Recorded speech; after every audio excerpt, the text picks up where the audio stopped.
Halo dan selamat datang ke channel Cikgu Chong, dan hari ini Cikgu Chong nak berkongsi satu idea menarik untuk memahami bilangan subset bagi sesuatu set.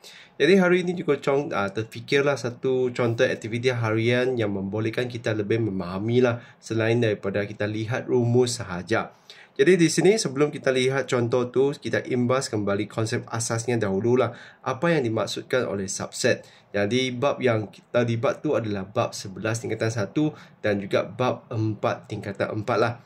Jadi di situ anda akan nampak subset iaitu sebahagian daripada sesuatu set. Jadi contohnya kalau kita lihat gambar raja band ini, kita punya set B itu adalah di dalam kita punya set A.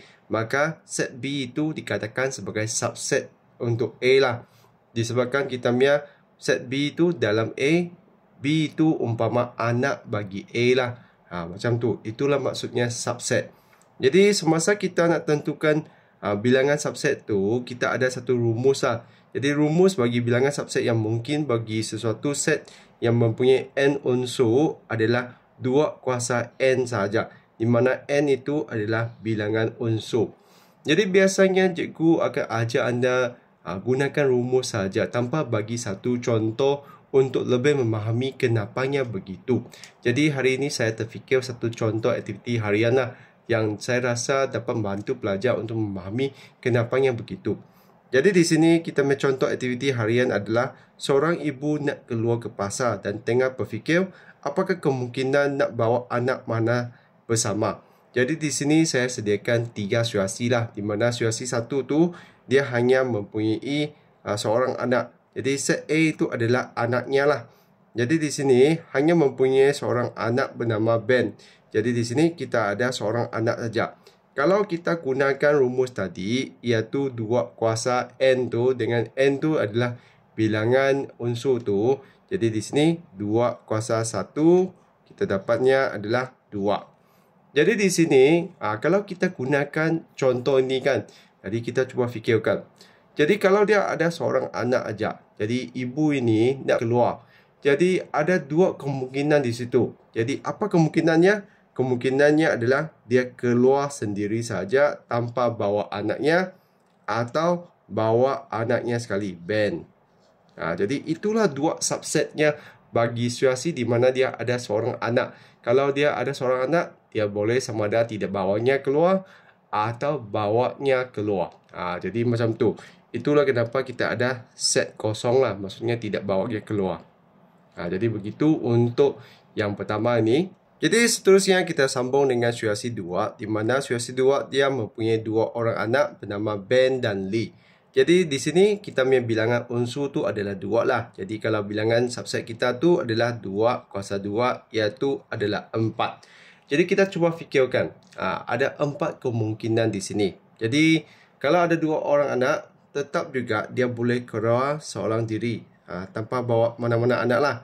Atau dia boleh pilih untuk bawa seorang Ben, atau dia bawa Lee, atau dia bawa dua-duanya, Ben dan juga Lee. Jadi dengan itu dia lebih senang faham lah kenapa dia adalah 4. Jadi maksudnya kalau dia ada 2 orang anak dan ibunya nak keluar, dia sama ada boleh tak bawa langsung, bawa seorang. Seorang tu dia ada 2 kemungkinan, sama ada Ben atau Lee, atau bawa yang dua-dua. Jadi itu kenapa dia ada 4 subset kalau dia ada 2 orang. Jadi situasi 3 pula kita lihat kalaulah dia ada 3 orang anak. Jadi kalau kita gunakan rumus tu, kita tahulah 2 kuasa 3 iaitu dapat 8. Jadi kenapa dia ada 8 kemungkinan? Kita boleh lihat di sini macam mana kita selesaikan 8 tu. Jadi sekali lagi, kalau dia ada 3 orang anak, dia juga boleh pilih untuk tidak bawa langsung. Maksudnya dia keluar sendirilah.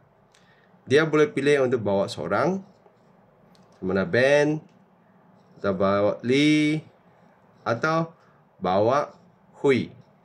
Dia boleh bawa seorang saja, atau dia boleh pilih bawa 2 orang, Ben dan Lee. Dan di sini kalau 2 orang tu dia ada 3 kombinasi, iaitu Ben dengan Lee, Ben dengan Hui, dan satu lagi adalah Lee dengan Hui. Dia ada 3 kombinasi untuk 2 orang.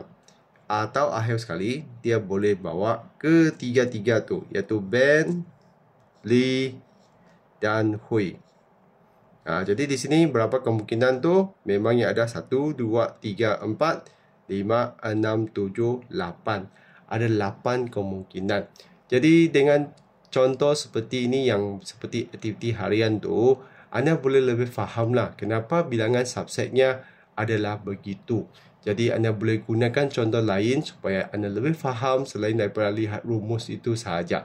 Jadi begitulah perkongsian kali ini, iaitu idea menarik mengaitkan dengan aktiviti harian untuk kita tentukan bilangan subset yang mungkin bagi sesuatu set.